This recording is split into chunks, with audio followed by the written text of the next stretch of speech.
or afternoon, evening, depending on what time you're watching. Thank you for tuning in to us. And today I wanted to talk about the different types of transitions that happen within early care settings. Okay. So the very first one is the very most important one to me, and that is the transition into a program, because you have to go through the transition of separating from your family, your caregiver, to rejoining or joining a group of individuals and students that you just don't know. And that can be very tricky to children.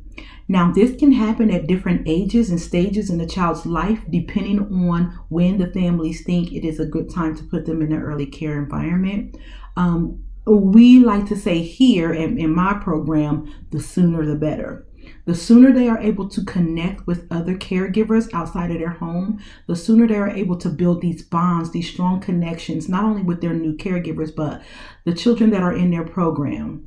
And then that'll begin to get them to get the transitionings that will happen within that program into their systems just a little bit longer, opposed to coming in at a later age, maybe a 3, 4, or 5-year-old just now coming into a early care program. Well, they only have those few years or maybe a year left to get transitions down. So the earlier you bring your child into an early care setting, the better. And that's just in my opinion, of course. Other big transitions that happen inside early care settings are transitions from activity to activity. So sometimes there's the breakfast to snack, to lunchtime, to nap time, large group, small group, outdoor time. All these are transitions that happen within a program setting. And children, it takes them some time to get used to these transitions and routines. Other things can be transitions to sitting and standing. If you're thinking about an infant moving on to become a toddler, the transition they make between crawling around a room, being a non-mobile infant, to begin to get up on their hands and their knees and rock and then crawl around a room. That's the transition. The transition from them crawling to standing and pulling up on things on their own to taking steps. That's the transition. So we want to think about all these transitions that happen and why they are so important.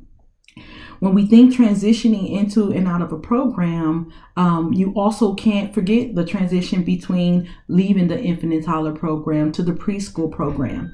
And in some cases, depending on what center or program you have your child in, they can transition a good anywhere between 2 to 4 times within the program, from classroom to classroom, from different age group to different stage within that center.